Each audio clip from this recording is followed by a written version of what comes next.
Hola, soy Norma Montilla, estudiante del doctorado en Educación de la Universidad Rafael María Baral. Hoy les traigo una disertación sobre los modelos epistémicos, que son todos esos modelos que surgen de ver la realidad. Es un paradigma que determina sus principios y leyes. La manera como un modelo aprecia el mundo circundante constituye una herramienta fidedigna, verídica y auténtica para generar nuevas experiencias. En términos de barrera, en el 2010, un modelo permite entender lo que se percibe y en consecuencia propiciar el actuar, dado sus características cambiante, variacional y modificable en términos de producción de ideas y evidencias claras del objeto en estudio. Refiere el autor que los modelos evolucionan, surgen, sí, pero luego toman distintos caminos. Es decir, un modelo constituye una representación abstracta o factual del contexto que se estudia o se intenta explicar, siendo ejemplo o referencia para otros posibles modelos que surgen a partir del mismo. Un modelo es susceptible a cambios y transformaciones que pueden llevarlo a su evolución o estancamiento, pero debidamente respaldado por una fundamentación teórica que acredite y avale su existencia y utilización. Asimismo, se puede decir que un modelo es emergente cuando surge o se deriva de una confrontación de ideas que desajustan los patrones o constructos establecidos originalmente, buscando como fin último ahondar en situaciones adversas y de escaso valor conceptual, que de acuerdo al contexto precisan una capacidad de representar más razonable y rigurosa, lo cual conduce al conocimiento y comprensión de diversas situaciones. Dentro de esos métodos epistémicos se encuentra la fenomenología, que es un elemento importante de la teoría interpretativa, pues se centra en la experiencia subjetiva de los individuos. La fenomenología es un modelo derivado del empirismo. Tiene como propósito saber lo que sucede con base al evento en estudio, tratando de extraer las particularidades y descubriendo las características. Todo esto se logra mediante la observación, la concentración y la percepción. Cabe destacar que el fundador de la fenomenología moderna fue Edmund Husserl en 1859 a 1938. Según Cortés y Martínez, en 1996, Husserl demostró la fenomenología de investigaciones lógicas, denominada fenomenología descriptiva, la cual se caracteriza como un análisis psicológico de los fenómenos de la convivencia vistos desde su intencionalidad, y esto es su característica fundamental de señalar hacia un objeto de conciencia que se intuye en el medio. En tal sentido, para este modelo, el investigador se coloca en actitud de explorar simplemente lo dado y para ello deja de lado las creencias y los juicios, generando así nuevas perspectivas frente al conocimiento, aludiendo a su criterio y espíritu investigador. Este modelo busca describir las experiencias del investigador tal y como se muestran al conocimiento, sin ninguna duda o condición que lo aten a uno u otro paradigma. El método de fenomenología no supone las cosas y solo desea explorar lo que el evento está brindando en plenitud, partiendo de cada una de las vivencias, por lo que se puede inferir que la fenomenología es el estudio filosófico de las estructuras de la conciencia, mediante el análisis de los fenómenos que captamos a través de nuestros sentidos.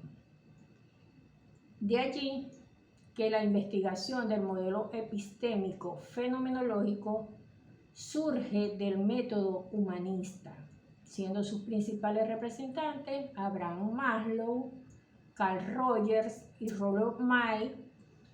Entre sus características más destacadas están la descripción mediante la intuición, o sea, sin analizar ni explicar, la epogé, que es un concepto filosófico que describe la suspensión del juicio y de todo lo que se conoce para alcanzar un estado de equilibrio. La palabra epogé proviene del griego epoké, que significa suspender, y busca propiciar la experiencia original y distinta del evento, apartada de conocimientos y prejuicios, y finalmente la búsqueda de sentidos dentro de la realidad. Cabe agregar que este modelo se emplea en la investigación cuando el propósito es describir desde la experiencia de los investigados sin prejuicios, tendencias, orientaciones ni inclinaciones previas. Básicamente, la fenomenología se enfoca en la naturaleza de la experiencia compartida por cada individuo ante un hecho en común, dado a conocer sus sentimientos, emociones, razonamientos y percepciones directamente relacionados en un contexto en particular. Es evidente entonces que la fenomenología se concentra en los estudios de los fenómenos tal como los experimenta el individuo, con el acento en la manera exacta en que un fenómeno se revela en sí a la persona que los está experimentando, en toda su especificidad y concreción. Como metodología, la fenomenología está abierta a todo lo que sea importante para entender los fenómenos. Los objetivos del método fenomenológico, según Brennan en 1999, él dice que son básicamente 3 objetivos. El aprender, que literalmente significa asir con la mente la estructura del fenómeno tal como se muestra. También el segundo objetivo es investigar los orígenes o las bases del fenómeno tal como se experimenta. Y el tercer objetivo, destacar las formas posibles de percibir los fenómenos. La tarea del fenomenólogo es investigar los procesos de la intuición, la reflexión y la descripción.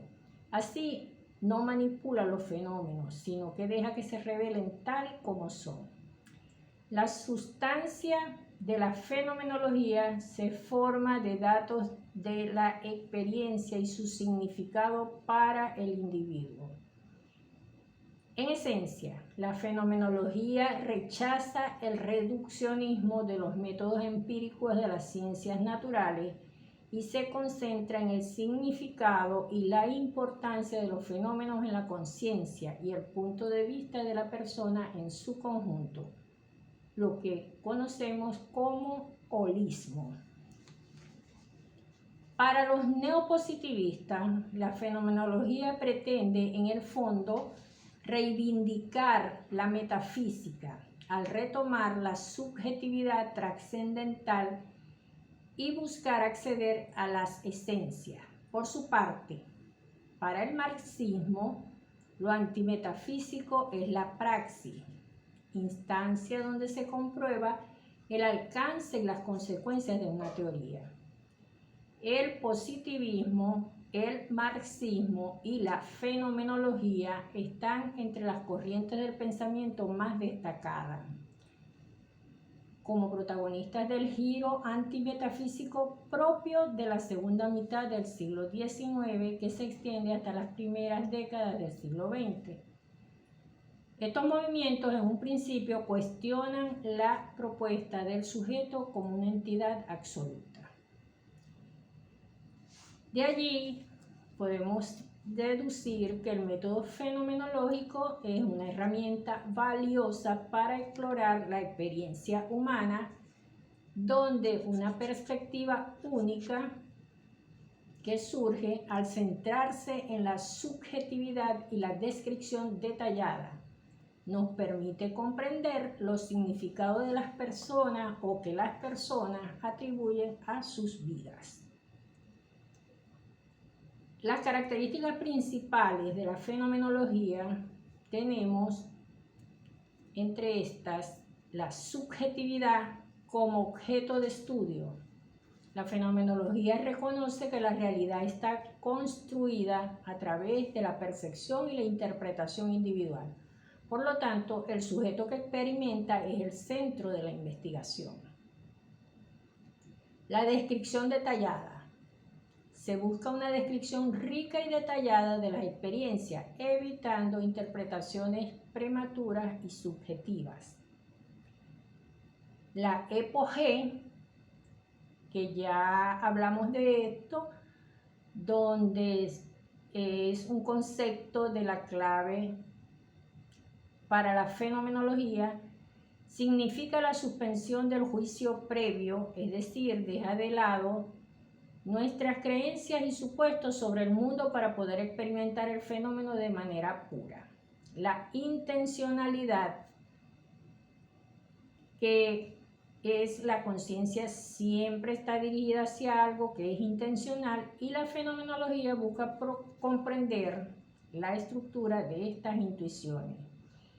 Y el fenómeno como unidad de análisis, donde el fenómeno es la unidad básica del análisis que el investigador realiza, entendiendo como aquello que se muestra a la conciencia. Los pasos del método fenomenológico tenemos la selección del fenómeno, la recolección de datos, la descripción, el análisis y la interpretación. ¿Cuáles son las aplicaciones del método fenomenológico? En las ciencias sociales, como la psicología, sociología, antropología y educación, y en las humanidades, como la filosofía, la literatura y el arte.